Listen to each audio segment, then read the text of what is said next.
BLRO office যেন ঘুঘুর বাসা। সরকারি দপ্তরে বসে ঘুষ নিচ্ছেন বড়বাবু। চাঞ্চল্যকর ভিডিও ভাইরাল সোশ্যাল মিডিয়ায়।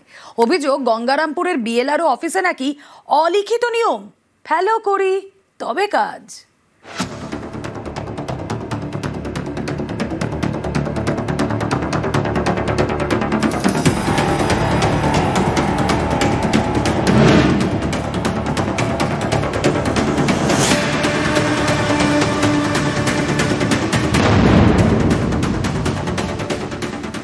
জানতাম যে বিএলআরও অফিস ঘুঘুর বাসা, শুধু প্রমাণের অভাব দেখা যাচ্ছিল না, অনেক বড় বড় আধিকারিকও এর সঙ্গে অবশ্যই যুক্ত আছে। ওই বিএলআরও অফিসে প্রত্যেকটা কেস পিছু যা শুনতে পাচ্ছি আর কি কমিশন নেওয়া হয়, সেগুলো অনেক কারো কাছে যায়।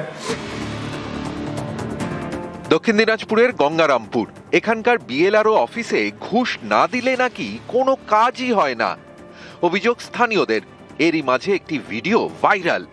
সেখানে সরকারি অফিসারকে ঘুষ নিতে দেখা যাচ্ছে বলে দাবি। এর সত্যতা যাচাই করেনি নিউজ 18 বাংলা।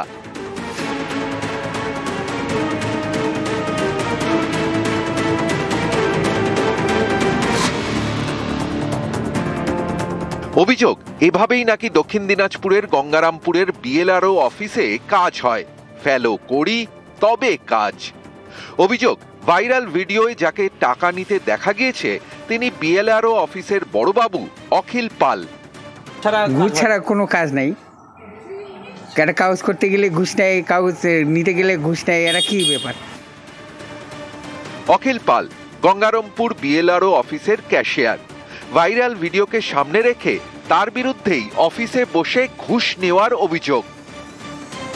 জানতাম যে বিএলআরও অফিস ঘুঘুর বাসা, শুধু প্রমাণের অভাব দেখা যাচ্ছিল না, অনেক বড় বড় আধিকারিকও এর সঙ্গে অবশ্যই যুক্ত আছে। ওই বিএলআরও অফিসে প্রত্যেকটা কেস পিছু যা শুনতে পাচ্ছি আর কি কমিশন নেওয়া হয়, সেগুলো অনেক কারো কাছে যায়।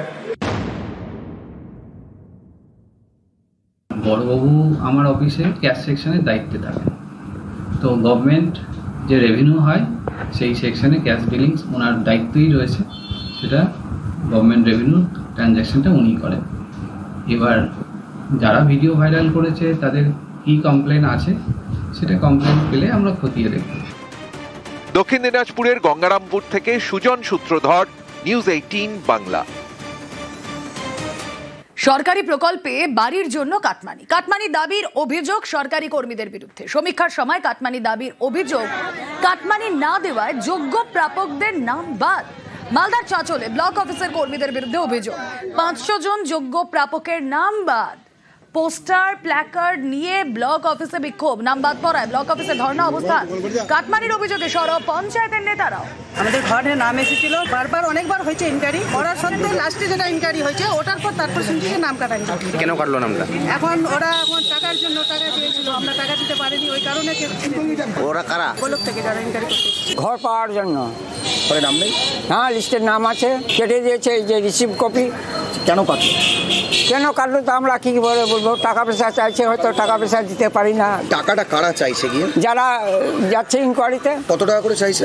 20,000 করে। 20,000 টাকা থাকলে তো আমি রাজবাড়ি কিনতে পারবো। আমার বর্তমানে নাম ছিল কিন্তু কেটে দেওয়া হয়েছে। ব্লক থেকে যে অফিসার এর আগে গেছিল আর তার সাথে অ্যাসিস্ট্যান্ট থাকে বাপি, ওই আমার কাছে টাকা চেয়েছিল, আমি বলেছিলাম আমি দিতে পারবো না। তারপরে এসে দেখি যে আমার যে লিস্টের প্ল্যান আছে ওই প্ল্যানে আমার নাম নেই। টাকা দিতে পারলেন না, সেই কারণে নাম কেটে গেল। এখন ওটাই হবে, টাকা ছাড়া কোনো কাজই হচ্ছে না।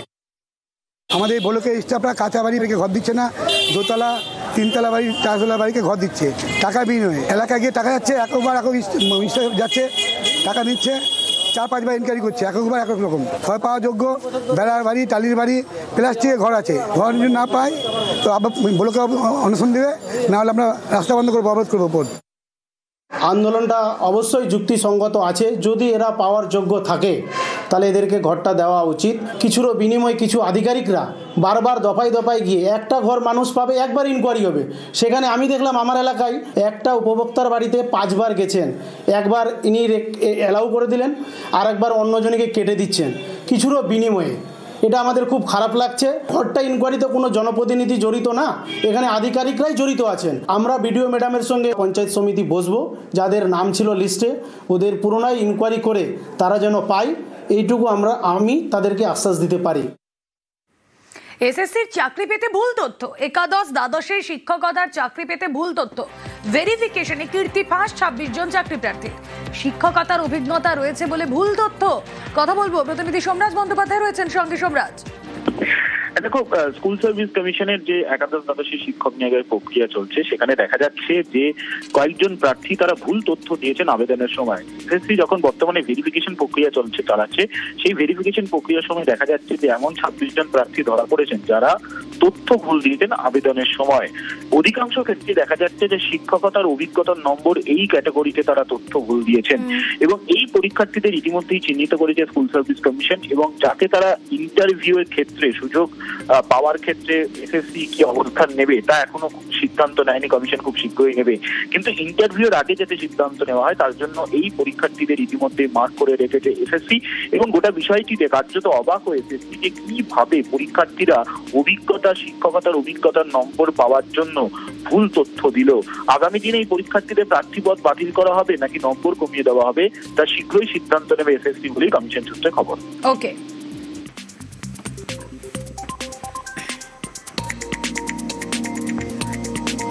এসআইআর চাপে বিএলওর সেরিব্রাল অ্যাটাক।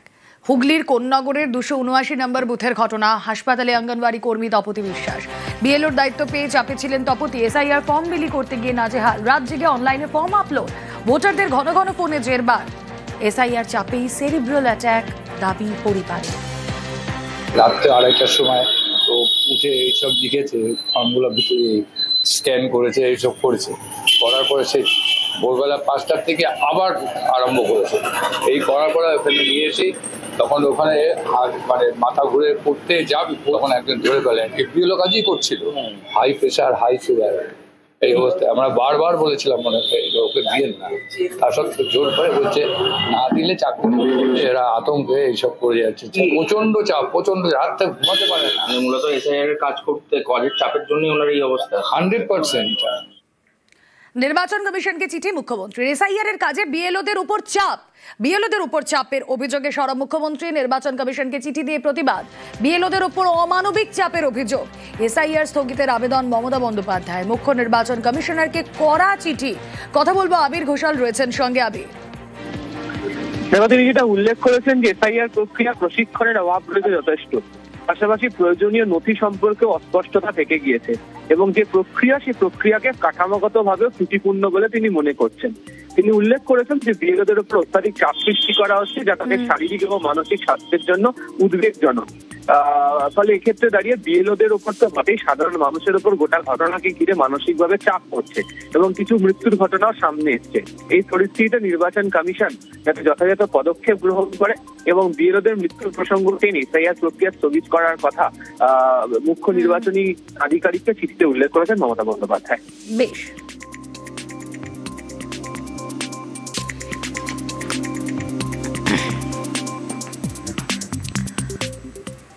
আর এই এসআইআর আতঙ্কে মুখ্য নির্বাচনী আধিকারিকের আশ্বাস। এসআইআর নিয়ে আতঙ্কের কারণ নেই বলে আশ্বাস। কোনো বৈধ ভোটারের নাম বাদ নয় বলে আশ্বাস সিইও মনোজ কুমার আগরওয়ালের। 2002 ভোটার তালিকা নাম নেই, ওটা আমরা দেখবো।